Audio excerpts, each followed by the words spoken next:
मेरे प्यारे बच्चों, साइंस की क्लास में आपका स्वागत है। और आज हम पढ़ेंगे साइंस का चैप्टर नंबर 7, जिसमें हमें पढ़ना है conservation of plant and animals. ठीक है, तो हम जो है कि प्रीवियस क्लास में हमने पढ़ा कि जो डिफॉरेस्टेशन होता है ना, इसके कारण क्या क्या है। और इसके बाद हमने पढ़ा कि अगर हम लोग डिफॉरेस्टेशन करते हैं तो उसका प्रभाव क्या पड़ेगा हमारे इन्वायरमेंट पर, है कि नहीं, जीव जंतु पर। ये सारी चीज़ें हमने देखा कि जितने भी जो है कि पेड़ पौधे हैं, हम लोग उसकी कटाई क्यों करते हैं भाई। कृषि के लिए करते हैं, फर्नीचर के लिए करते हैं, इंडस्ट्रीज बनाने के लिए करते हैं, एज अ फ्यूल के रूप में करते हैं। तो ये सब तो कारण हो गए, है कि नहीं। और फिर उसके बाद जो है कि इसका प्रभाव हमने देखा कि भाई जब हम लोग वनों की कटाई ज़्यादा करेंगे तो रेनफॉल में कमी होगी, वर्षा में कमी होगी, और जो है इंक्रीजेज टेम्परेचर जो होगा इंक्रीज हो जाएगा, और जो है कि जो है कि डिजर्टिफिकेशन हो जाएगा, सूखा पड़ने लगेगा, है ना। ये सारी चीज़ें हमने पढ़ा। ठीक है, तो जो है कि आज हम पढ़ेंगे कंजर्वेशन के बारे में। कंजर्वेशन मीन्स होता है ना कि संरक्षण करना। जितने भी जीव जंतु हैं, जितने भी पेड़ पौधे हैं, उन लोगों को जो है कि प्रिजर्व करके रखना, प्रोटेक्ट करके रखना। तो इन सब को जो है कि हम इसमें संरक्षण करते हैं। तो जो है कि इसमें हमने ना देखा कि 3 वाइल्ड लाइफ सेंचुरी बनाई गई, और जो है नेशनल पार्क बनाए गए, बायोस्फीयर रिजर्व बनाए गए। ये सारी चीज़ें जो है कि हमें आज पढ़ना है। ठीक है, तो चलिए हम स्टार्ट करते हैं। Wild life sanctuary. जो वाइल्ड लाइफ सेंचुरी होता है ना, वन्य जीव अभ्यारण्य जो होता है, ये जो होता है ना थोड़ा कम प्रोटेक्टिव होता है ना। इसमें जो है कि थोड़ा कम एरिया में होता है, कम प्रोटेक्टेड होता है। लेकिन हाँ, आप वहाँ पर जो है कि जैसे कि किसी के जानवर को मार नहीं सकते हैं, किसी को जो है कि स्ट्रिक्टली जो है कि यहाँ पर मना कर दिया जाता है नियम के द्वारा, है। ठीक है, तो ये जो है थोड़ा कम होता है। एक हैबिटाट है, ये भी एक प्रकार का आवास है हमारे एनिमल्स के लिए। ठीक है, तो area where animals are protect, ऐसी एरिया जहाँ पर हम जो है कि जानवरों को जो है कि सुरक्षित रखते हैं, है ना। फॉर एनी डिस्टरबेंस, बिना कोई रुकावट के, बिना कोई डिस्टरबेंस के हम लोग वो एरिया को बनाते हैं, और उसके देयर हैबिटाट, उसके आवास के लिए। ठीक है, तो उसे हम क्या बोलते हैं, वाइल्ड लाइफ सेंचुरी बोलते हैं। इसमें क्या होता है कि किलिंग और कैप्चरिंग, यानी कि मारना और पकड़ना, ठीक है, जानवरों को, एनिमल्स इज स्ट्रिक्टली, बहुत ही मतलब स्ट्रिक्ट है, वहां पर प्रोहिबिटेड, मना कर दिए जाते हैं, और पनिशेबल, अगर कोई ऐसा काम करता भी है तो उसके लॉ के द्वारा, है ना, कोई नियम है, नियम के द्वारा हम लोग क्या पनिश कर दिए जाएंगे अगर आप ऐसा वहां पर करते हैं तो। ठीक है, नेशनल पार्क, जो नेशनल पार्क होता है ना, वो बहुत बड़ी एरिया में बनाया जाता है। ठीक है, इसकी थोड़ी एरिया कम होती है, लेकिन ये जो है कि यहाँ पर एरिया जो है कि ज़्यादा बनाई जाती है।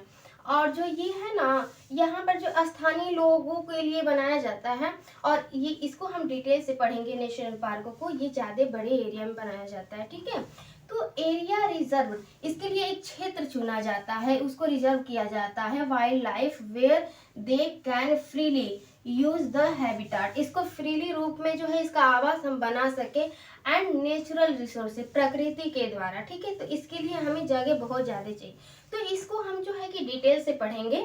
ठीक है, बायोस्फीयर रिजर्व, जो जैवमंडल क्षेत्र होते हैं, जीवमंडल क्षेत्र, इसको जो है कि कैसे हम क्या करते हैं। ठीक है, तो लार्ज एरिया ऑफ प्रोटेक्टेड, ये भी बहुत बड़ी एरिया होती है, थोड़ा थोड़ा डिफरेंट है इसमें। जो बायोस्फीयर रिजर्व होता है ना, तो उसमें जो है कि a large of area of protected, मतलब कि बहुत बड़ा क्षेत्र होता है, सुरक्षित कर दिया जाता है। लैंड फॉर कंजर्वेशन, संरक्षण के लिए, वाइल्ड लाइफ प्लांट, जितने भी जंगली पौधे होते हैं, एनिमल्स होते हैं, है ना, वन्य मतलब पौधे होते हैं और एनिमल्स होते हैं, source and traditional life of the tribals, living in the area. इसमें क्या है ना कि जितने भी मतलब जनजाति हैं, ट्रेडिशनल हैं, जो है कि पुरानी, उन लोगों को जो है प्रोटेक्ट करके रखा जाता है। इसके जो ये ना जो बायोस्फीयर रीजन होता है, ये जो तटीय क्षेत्र में बनाया जाता है और एक पारिस्थितिकी तंत्र होता है, वो ऐसे मतलब बनाया जाता है। कहीं एक खूब बड़ी एरिया होती है, उसको कंजर्व कर लिया जाता है ना, प्रोटेक्ट करने के लिए।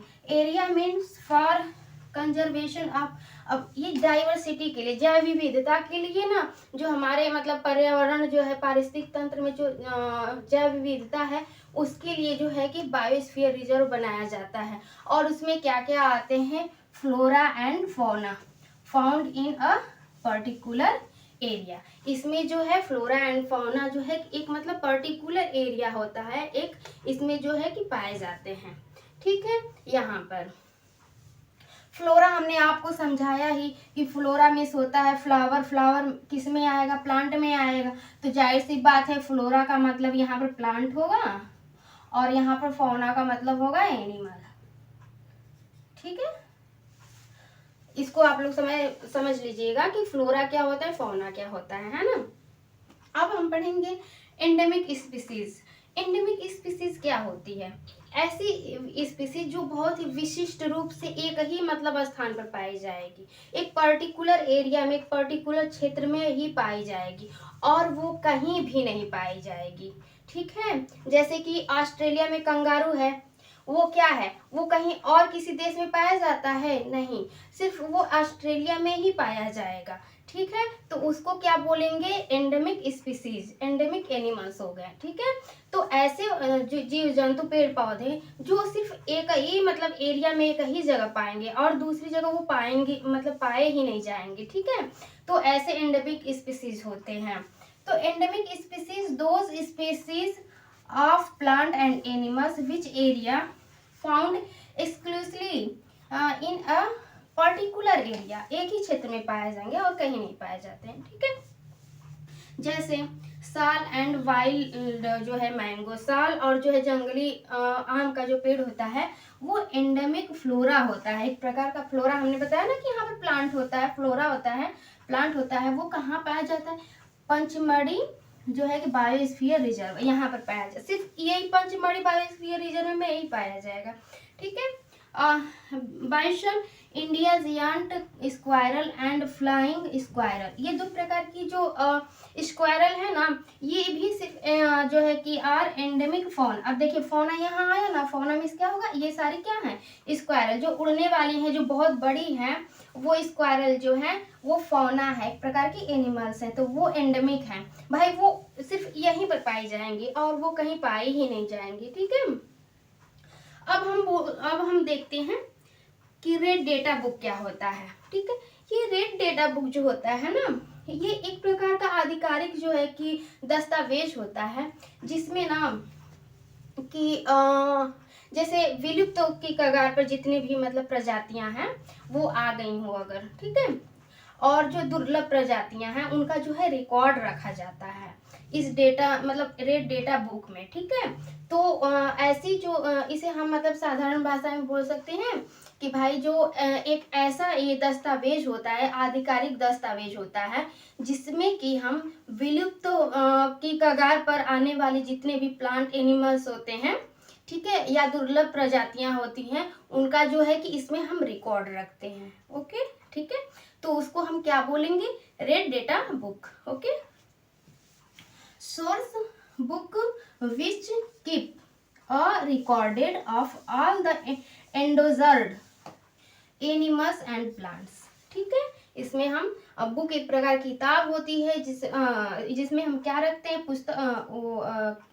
रिकॉर्ड रखते हैं। किसका रखते हैं रिकॉर्ड, जितनी भी दुर्लभ प्रजातियां होती हैं, एंडेमिक प्रजातियां होती हैं, है ना, विलुप्त प्रजाति होने के कगार पर होती हैं, उनका रिकॉर्ड जो है कि एनिमल्स हो या प्लांट हो उनका उसमें रखा जाता है। ठीक है, तो जो है कि आज के लिए बस इतना ही। नेक्स्ट क्लास में हम देखेंगे, नेक्स्ट वीडियो में देखेंगे कि जो नेशनल पार्क होता है उसको हम पूरी डिटेल से समझेंगे। ओके, तो ठीक है, आज के लिए थैंक यू।